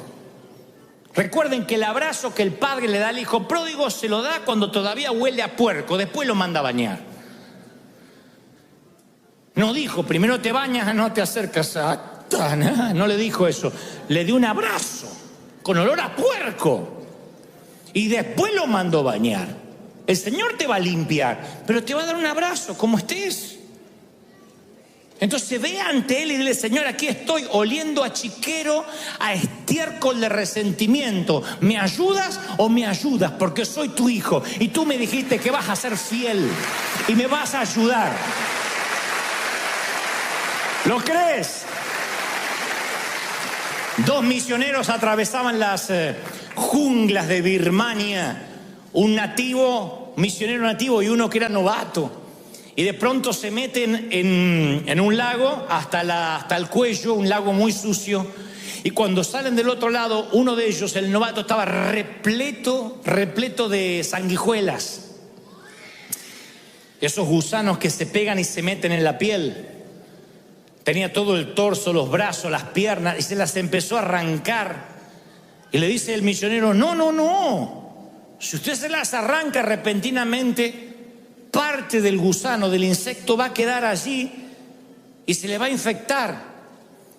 Y si, ¿qué puedo hacer? Desesperado, imagínense, lleno de sanguijuela. Dice, usted tiene que ir rápido a la aldea conmigo y meterse en un baño de bálsamo, en un baño de aceite. Y allí las sanguijuelas rápido quitan sus garfios y usted va a quedar libre. El resentimiento es una sanguijuela que se mete en tu corazón y no puedes tironear. Tiene garfios en tu vida. Por eso necesitas sumergirte en el bálsamo de la gracia de Dios. Decirle, Señor, mira, estoy lleno de sanguijuelas. Te tiras así, le, Señor, me ayuda para ser libre, para ser sano. Y cuando la gracia, cuando el aceite te perdona, entonces tú puedes perdonar. Pero si nunca te dejas perdonar, tú vas a operar bajo la ley estricta del libro mayor. Vas a ser un contador, un contable. ¿Me hizo este? Ah, aquel. Oh, me ofendió. Oh, la está apoyando a esa loca. Ah, y vas anotando. Por último, yo digo, déjalo ir, déjalo ir. Acuérdate de olvidar. Diga conmigo, me acuerdo de olvidar. Entonces, sé un olvidadizo generoso, minucioso. No seamos una rata guardadora, acumuladora. Uno se vuelve literalmente, quiero que la frase se nos pegue, porque a mí me duele cuando me dicen, no seas una rata acumuladora. La rata suele poner cosas en sus madrigueras y acumulan y acumulan y acumulan. Y uno tiene que aprender a desechar, a no guardar, a tener una amnesia selectiva, a decir, me voy a acordar de olvidarme. Una amnesia selectiva. A ver esto, al trash, a la basura. A ver esto, como cuando limpiamos el escritorio de la computadora, como cuando limpiamos el celular, cuando sacamos las cookies de sitios donde navegamos que nos ocupan espacio y nos quitan gigas de memoria. Decir, a ver esto, lo que me hicieron en 1982, ya está. El partido que Argentina le ganó a México ya está. Yo sé que es una amargura difícil de las sanguijuelas muy arraigada, pero ya está. Hay que dejarlo ir. No podemos estar sumando lo que nos pasó, más lo del 94, más lo del 2002, más lo del 2003. Hay que tener una amnesia selectiva y decir, yo es un presupuesto que no estoy dispuesto a pagar. Porque si estás enojado con alguien, lo cargas en tu espalda. Si te enojas conmigo, me llevas en la espalda toda la semana. Y si a la vez te enojas con tu suegra, vamos los dos. No me hagas eso. Es tu suegra, no la mía. No me pongas en tu espalda con ella. Viaja liviano y disfrutarás del viaje, porque aparte es la única manera de viajar que tenemos. Se supone que esta es la marca registrada de los hijos de Dios, que pagamos bien por mal, que bendecimos a los que nos maldicen. Se supone que esa es la manera, no hay otra. Miren, yo les voy a regalar esta historia. Antes de culminar, se la regalé en el primer servicio también a los que estuvieron temprano. La palabra dice que el verdadero amor echa fuera el temor, pero también echa fuera muchas otras cosas. Entre las cosas que echa es el resentimiento, lo echa fuera. Pero yo alguna vez oí una historia en que el amor y el resentimiento compartieron un cuarto, en una sala de hospital. En la sala de hospital había dos caballeros enfermos, uno de los riñones y otro de los pulmones. Debido a la condición de ambos, no podían tener un televisor, puesto que habían prescripto paz absoluta para la pronta recuperación de los dos. Entonces, en la habitación había una cama de un caballero que daba a la puerta interna del hospital y otra cama que daba al ventanal, a una ventana. Ambos estaban postrados. Uno de ellos, quien sufría de los pulmones, se daba el lujo, promediando 1 o 2 de la tarde, de sentarse en la cama, erguirse un poco y mirar por el ventanal. ¿Qué ves?, le decía quien estaba al lado de la puerta.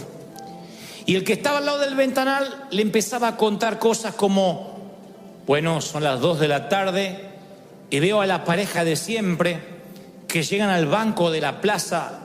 No me digas que esto da a una plaza. Oh, sí, una plaza maravillosa donde hay una banca que se presta para los enamorados y enfrente un lago con cisnes.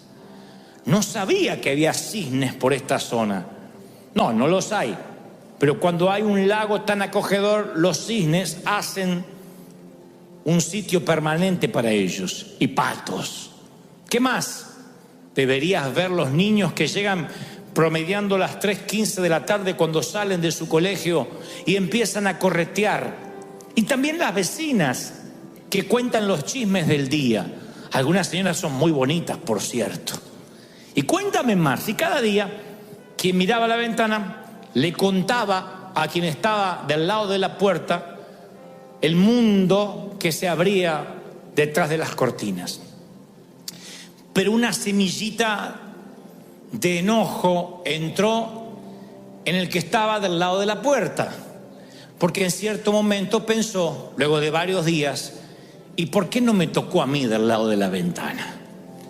¿Y por qué tengo que imaginarme con ojos imaginarios, valga la redundancia, lo que él ve con ojos reales? Y anidó ese enojo mucho más allá de cuando se puso el sol, de manera que subterráneamente le quedó una semilla de amargura que, como todo cáncer, empezó a crecer. Con el pasar de las semanas, ya ni quería escuchar al amigo que le relataba lo que había por las ventanas, porque maldecía que él no había gozado la suerte de estar él contemplando aquello que se veía detrás de las cortinas.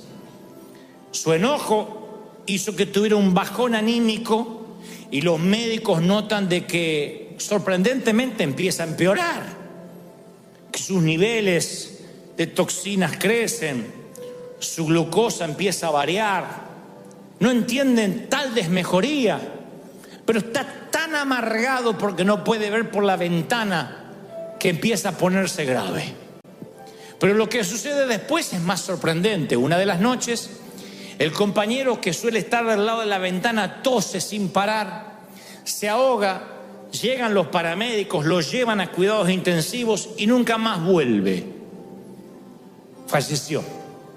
No resistió, seguramente, a un virus intrahospitalario.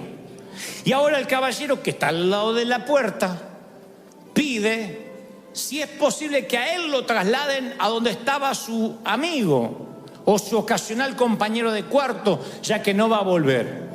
Los enfermeros consideran que es un pedido noble, así que le cambian la cama y lo ponen del lado de la ventana. Y él inmediatamente, apenas se van los médicos, se reincorpora para ver él lo que apenas podía soñar a través de los ojos del amigo. Y descubre que en la ventana hay un gran paredón. No hay plaza, ni mucho menos cisnes, ni arroyos, ni parejas dándose arrumacos, ni niños correteando. Lo que en realidad le contaba el amigo era una ficción para alegrarle un poco su estadía al compañero. Lo que estaba haciendo era un favor para él, y él lo apagó con su rencor y con su resentimiento. Nunca olvido la historia, porque nos enseña que lo mejor de esta vida suele ser gratis y no hay razón para estar resentido. Las mejores cosas todavía no te las han cobrado: el respirar, el vivir, el contemplar.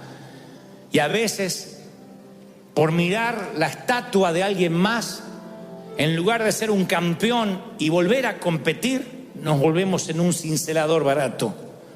Nos transformamos en simplemente el que raspa la fortuna ajena. Y no vale la pena. La vida es demasiado hermosa, demasiado bonita, haya tocado lo que nos haya tocado, para que el rencor nos quite la felicidad. Vamos. El doctor Don Colbert, que es un médico cristiano, él describe un ejemplo específico de eso. Él suele escribir sobre estas cosas y cómo el cuerpo interpreta las emociones tóxicas como el resentimiento, la amargura y la falta de perdón. Él dice que cuando la falta de perdón es constante, el estrés del cuerpo aumenta y el sistema inmune del ser humano se pone en sobremarcha, o sea, se altera. ¿Qué es el sistema inmune? Lo que ataca las bacterias, lo que ataca los hongos, los virus del cuerpo.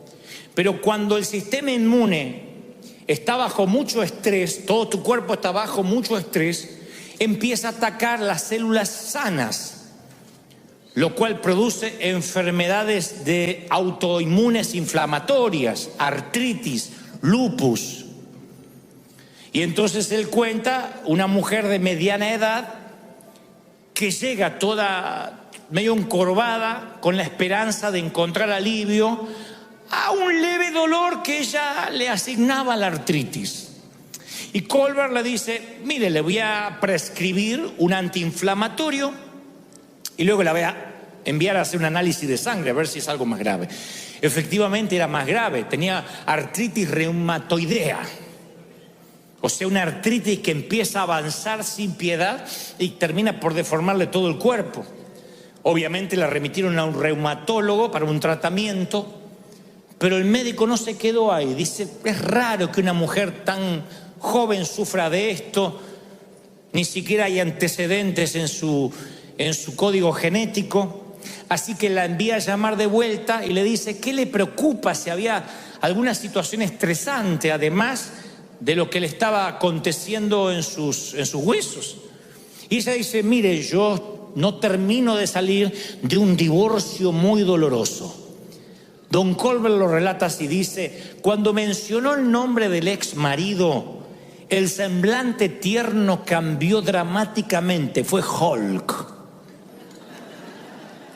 Su rostro se retorció en un gruñido y con profunda voz baja, casi susurrante, le dijo: odio a mi marido, a mi ex, y le deseo la muerte. Le decía el doctor: no desee eso a nadie. Oh, sí, pero no quiero que tenga la fortuna de morir de un infarto o de un accidente o que pierda la conciencia con un derrame cerebral. Yo quiero que quede cuadripléjico y que lo sienta. Quiero que sufra una muerte lenta y dolorosa por lo que me ha hecho sufrir. Y luego le contó una historia que tampoco vamos a subestimar. El hombre le hizo unas cuantas canalladas, pero Colbert diría, nunca había visto a una paciente joven con tanto resentimiento. Y tenía muchas razones para estar amargada, pero las razones no generan amargura ni generan enfermedad. Lo que generan la amargura y la enfermedad es la actitud con la que asignes esas razones, la actitud con la que reacciones a esas razones. La actitud, la manera en que tú te paras ante lo que te hicieron, te termina enfermando. Es como tomarte el veneno y esperar que se muera el otro. Te termina enfermando. Arriesgamos no solamente nuestra salud espiritual, sino también la física. Es peor que la metástasis, que el cáncer, que la leucemia, porque el cáncer prevenido a tiempo o diagnosticado a tiempo, hay muchas posibilidades de curarse. No así sucede con el resentimiento y la amargura que echa raíces profundas.